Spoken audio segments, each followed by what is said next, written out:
আসলে তো তুচ্ছ বিষয় নিয়ে এখানে আসতে হচ্ছে। কঠোর পরিশ্রম করে আমরা একটা ডিগ্রি অর্জন করছি, তার ভুল চিকিৎসায় রোগীর মৃত্যু।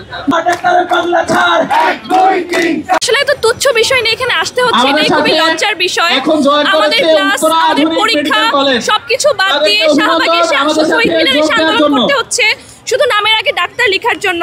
নামের আগে ডাক্তার লিখতেছে তারা যারা 6 মাসের কোর্স করতেছে, আর আমরা 5.5 বছর পড়াশোনা করেও যদি ডাক্তার লিখি, আর ওরা 6 মাসের কোর্স করেও যদি ডাক্তার লিখে, তাহলে ওদের মধ্যে আর আমাদের মধ্যে পার্থক্য কি?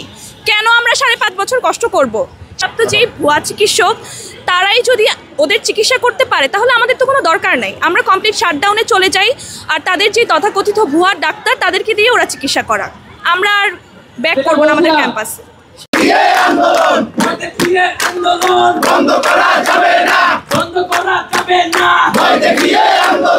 যেমন আমাদের এমবিবিএস যারা বিডিএস করছে, সেই ক্ষেত্রে হচ্ছে আমরা 5-5.5 বছর কঠোর পরিশ্রম করে আমরা একটা ডিগ্রি অর্জন করছি, এবং আমাদের একটা পেশেন্ট ট্রিট করার ক্ষেত্রে আমাদের অনেক দূর ভাবতে হচ্ছে, অনেকগুলো সাবজেক্ট পড়াশোনা করে আসতে হচ্ছে। তো তারা নিজেদের নামের আগে ডাক্তার, তারপর হচ্ছে বিএমডিসি কর্তৃক রেজিস্ট্রেশন, এগুলো কোনো কিছু অথেন্টিক না আমাদের মতে, তো এগুলো তারা ভাবে না।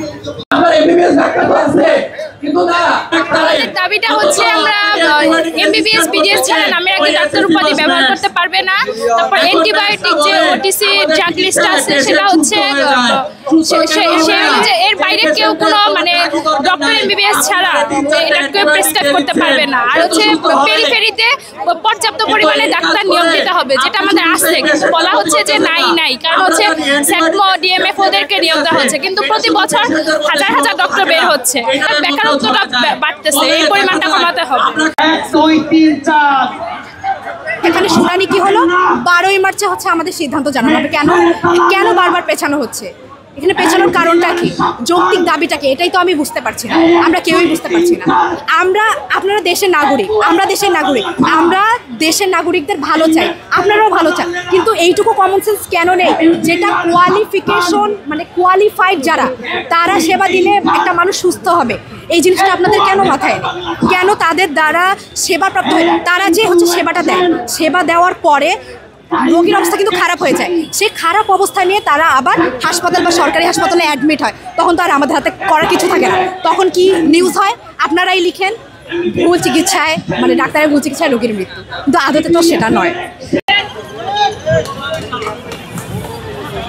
সাধারণ ডাক্তারদের, সাধারণত আমরা মেডিকেলের ছাত্র শিক্ষার্থীরা আমরা যে দাবিগুলো তুলছি, আপনার এই দাবিগুলো শুনেন।